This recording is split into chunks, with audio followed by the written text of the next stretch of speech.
की जय, बोलो सब संतों की जय।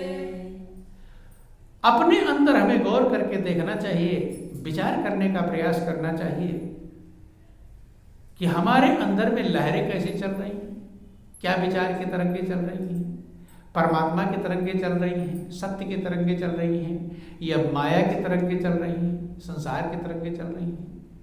तो महापुरुषों ने दो भागों में विभाजित किया, गुण और दोष।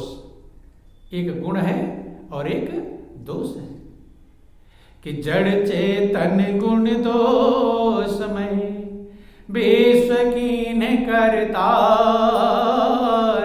संत हंस गुण गाई पे परिहरिवार विकार। जड़ चेतन को गुण दोषों से युक्त किया है। संत रूपी जो हंस होते हैं, जिसके अंदर संत का गुण आता है, छांटने की क्षमता आती है, विवेक आता है, वो गुण रूपी दूध को ग्रहण कर लेते हैं और अवगुण रूपी जल को छोड़ देते हैं। देखो, हिरण्यकश्यप के ही घर में भक्त प्रहलाद पैदा हुए। कौन हुए? भक्त प्रहलाद। हिरण्यकश्यप महान राक्षस कहलाता है, अपराधी था, दुराचारी था, लेकिन उसी के घर में प्रहलाद हुए। कौन हुए? प्रहलाद। महापुरुष कहते हैं कि माता पिता का संस्कार बच्चों पर पड़ता है, लेकिन प्रहलाद को संगत मिल गई संत महापुरुषों की। किसकी संगत मिल गई? संत महापुरुषों की संगत मिली तो राक्षस कुल में पैदा होने के बावजूद भी, दानव कुल में पैदा होने के बावजूद इतने महान भक्त बने कि आज उनके गीत गाए जाते हैं। क्या जाते हैं? गीत गाया जाता है। कारण कि उन्होंने सत्य को संभाला। किसको संभाला? सत्य को संभाला, धर्म को संभाला, परमात्मा को संभाला, अज्ञानता रूपी रावण का पर विजय प्राप्त किया। क्या किया? विजय प्राप्त किया। प्रहलाद की मां कयाधु प्रहलाद से पूछती है कि बेटा, तुम्हारे पिता इतना तुम्हें मारते हैं, मारने का प्रयास करते हैं, दंड देते हैं, कष्ट देते हैं, तुम प्रभु के नाम को छोड़ क्यों नहीं देते? क्या कहा? कि तुम प्रभु के नाम को छोड़ क्यों नहीं देते? प्रहलाद कहते हैं कि मां, क्या करूं? कष्ट पड़ता है, दुख पड़ता है, तकलीफ मिलता है, लेकिन नाम को मैं पकड़ रखा होता तो मैं छोड़ देता। नाम ने मुझे ऐसा पकड़ रखा है कि मैं छोड़ना भी चाहूं तो छूट सकता नहीं। कितना लगाव हो गया प्रभु के नाम से। जैसे कोई हाथ किसी का पकड़ रखे हो, डंडा बरसने लगे छोड़ दोगे, लेकिन दूसरे ने आपका हाथ पकड़ रखा है और आपके हाथ पर डंडा बरसेगा तो छूटने वाला नहीं।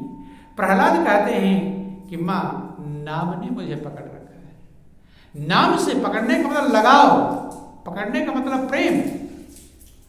महापुरुष कहते हैं कि जब ही नाम हृदय धरा और भयो पाप का नाश, जैसे चिनगी आग की पड़ी पुरानी घास। प्रभु का नाम सामर्थ्यवान है। जब आपके हृदय में आता है तो आपके पाप के संस्कार नष्ट होने लगते हैं। जब ही हृदय में आएगा, नाम की वो पावर है, नाम की वो क्षमता है, जब आपके हृदय में आएगा तो आपके पाप के संस्कार नष्ट होने लगेंगे। इसीलिए सभी महापुरुषों ने सभी धर्मों में, सभी मजहबों में, सब जहां पर नाम जपने के लिए सलाह दिया। क्या सलाह दिया गया? नाम जपने के लिए। हिंदू, मुस्लिम, सिख, ईसाई, किसी धर्म, बौद्ध, जैन, किसी भी धर्म को मानने वाले हों, सब नाम जपने के लिए कहते हैं। गुरु ग्रंथ साहब में वर्णन आया कि नाम जप कल आयो। गुरबाणी में वर्णन किया गया कि नाम जपो। कल माने कलिकाल, कलयुग आ गया, नाम के सहारे को पकड़ो। इस कलयुग में नाम के अलावा दूसरा कोई आधार नहीं। और युगों में तमाम सारे रास्ते अपनाते थे, लेकिन कलयुग का मनुष्य इतना कमजोर है, इसकी क्षमता नहीं है। पहले हजारों हजारों वर्ष की शुद्ध तपस्या करते थे, पैर के एक अंगूठे पर खड़े रहते थे। हिरण्यकश्यप ने पैर के, आप तो पैर पर भी खड़ा होना पड़े, घंटे 2 घंटे एक पैर पर नहीं खड़े हो पाएंगे, खड़े हो जाएंगे, 2 घंटे का दीजिए एक पैर पर खड़े हो जाओ। लेकिन हिरण्यकश्यप का जिक्र आता है, बैठने को कहा दिया है, सही आसन पर बैठ नहीं पाते, सही आसन पर बैठ भी नहीं पाते, कभी इधर कभी उधर कभी उधर। तपस्या हो जाएगी। तपस्या, हिरण्यकश्यप का जिक्र आया, 10,000 वर्ष तक पैर के अंगूठे पर खड़ा होकर तपस्या किया। गौर करके देखिए। तो महापुरुष कहते हैं इस कलयुग में दूसरा कोई रास्ता नहीं है, कि यही कलिकाल न साधन दूजा, और जोग न जाके न मख व्रत पूजा। न आप योग कर पाओगे, न यज्ञ कर पाओगे, न जप तप कर पाओगे, न व्रत उपवास कर पाओगे। आज का व्रत रहते हो तक कोटा फोड़, रोज जितना खाते होंगे 100 रुपए का खाना, तो व्रत के दिन और ज्यादा ही खाएंगे। फल फ्रूट मेवा मिष्ठान क्या क्या, गुट्टू का आटा सब खाना चाहिए, नहीं तो व्रत भी नहीं हो सकता।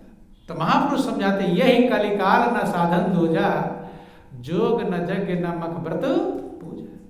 क्या उपाय बतलाया गया कि राम ही सुमिरिए गाय राम ही, और संतत सुनिए राम गुण ग्राम ही। प्रभु का सुमिरन करो, प्रभु का गुणगान करो, निरंतर प्रभु की महिमा का स्मरण करो, याद करो कि कलयुग केवल नाम आधारा, और सुमिरे सुमिरे नर उतरहि पारा। कलयुग में नाम का आधार है, नाम का सहारा है, लेकिन नाम को पकड़ने के लिए भी पावर चाहिए। नाम भी पकड़ में आता नहीं है जब तक आपके अंदर लगन नहीं होती। क्या नहीं होती? लगन। देखो, अर्जुन युद्ध के मैदान में निरंतर स्मरण करते हैं और युद्ध भी करते हैं। आपको ऐसे बैठा दिया जाए, लोग कहते हैं कि भाई मेरे पास टाइम नहीं, एक दिन पूरी छुट्टी ले लो और पूरा दिन भर कि हम आज निरंतर स्मरण करेंगे। कितना देर स्मरण कर लेंगे? अपने आप सोचना। किसी दिन छुट्टी ले लेना, सारा काम कोई दूसरा करे और आप स्मरण करो, अपना टेस्ट लेना, तो देखना कितने समय तक आप स्मरण कर पाओगे। लगातार निरंतर टेस्ट करना चाहिए। घंटे 2 घंटे भी बैठ जाओ, आधे घंटे भी आप सोच लो मैं निरंतर स्मरण करूंगा, तो उसमें भी निरंतर स्मरण नहीं होगा, मन छलांग लगा देगा, कहीं ना कहीं दौड़ जाएगा। तो आज के समय में घंटे भर भी निरंतर स्मरण नहीं कर पाते। और महापुरुषों ने कहा अहर्निश 24 घंटे निरंतर। भगवान कृष्ण अर्जुन से कहते हैं कि तस्मात् सर्वेश कालेषु माम अनुस्मरजा मैं अर्पित मनोबुद्धि मामस्यम, कि अर्जुन तो निरंतर मेरा स्मरण का और युद्ध भी कर। लेकिन फिर भी अगर आप अपने संस्कार इकट्ठा करेंगे, जागृत मन को जागृत करने का प्रयास करेंगे, अहंकार रूपी रावण पर विजय प्राप्त करने का प्रयास करेंगे, संसार की असारता को समझेंगे, परमात्मा की सत्ता को समझेंगे, तब नाम पकड़ में आता है। नहीं तो नाम भी पकड़ में आता नहीं। इसलिए कलयुग में जो नाम का आधार बतलाया गया, उसको पकड़ने के लिए भी योग्यता की आवश्यकता है। बिना योग्यता के आपके मृत्यु का भी समय आ जाएगा, और अगर आप जीवन में अभ्यास नहीं किए हैं, आपको याद भी है, क्योंकि मृत्यु के समय ज्यादा चीजें भूल जाती है। अभी से लोग ज्यादा भूलना शुरू कर दिए, वहीं सामान रखेंगे वहीं भूल जाएंगे, ढूंढते रहेंगे। लेकिन मृत्यु के समय नाम तब आएगा जब अभी हमारा अभ्यास जारी रहेगा। क्या रहेगा? अभ्यास। अभी आपकी लगन लगी हुई है, अभी आपका अभ्यास जारी है, नाम का स्मरण आप कर रहे हैं, नाम में लौ लगी हुई है, तब जाकर मृत्यु के समय हम नाम को संभाल पाएंगे।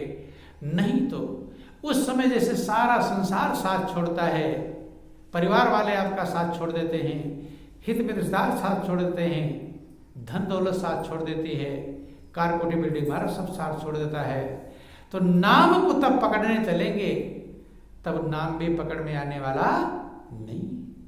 लोगों ने मेहनत क्यों किया? जैसे विद्यार्थी साल भर खूब मेहनत करता है, पढ़ाई करके याद करता है अपने कोर्स को, तब जाकर पेपर में लिख पाता है, या बिना अभ्यास किए सोचे कि क्या है पेपर में ही लिखना है, कल पेपर है आज पढ़ लूंगा, ऐसा संभव नहीं। ऐसे ही लोग सोचते बुढ़ापे में भजन कर लूंगा, लेकिन बुढ़ापे में संभव नहीं। पहलवान का जिक्र है, एक विश्व विजयी पहलवान हुआ, पूरे विश्व में सबसे बड़ा पहलवान था। जब सबसे बड़ा पहलवान था तो रोज दंड बैठक कसरत करता था, रोज अखाड़े में लड़ता था। जब रोज अभ्यास करता था तब जाकर विश्व विजयी पहलवान हुआ। सोचे क्या करूंगा अभी रोज लड़ करके, जिस दिन कुश्ती होगी उसी दिन लड़ लूंगा, विश्व विजयी बन जाएगा, ये संभव नहीं।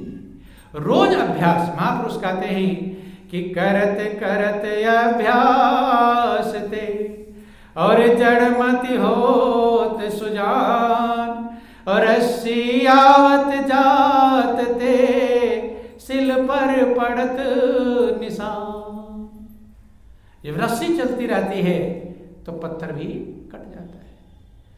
सोचे कि रस्सी से लकीर बनाना है, एक साल भर में एक बार जाकर कुएं पर चढ़ा दूंगा, कट जाएगा? कटेगा नहीं। रोज रस्सी की जब रगड़ पड़ती रहती है तब पत्थर कटता है। ऐसे ही आपको नाम को संभालना। जो कलयुग केवल नाम आधारा वर्णन तो कर दिया गया, लेकिन नाम का आधार हो जाए। आधार माने सहारा।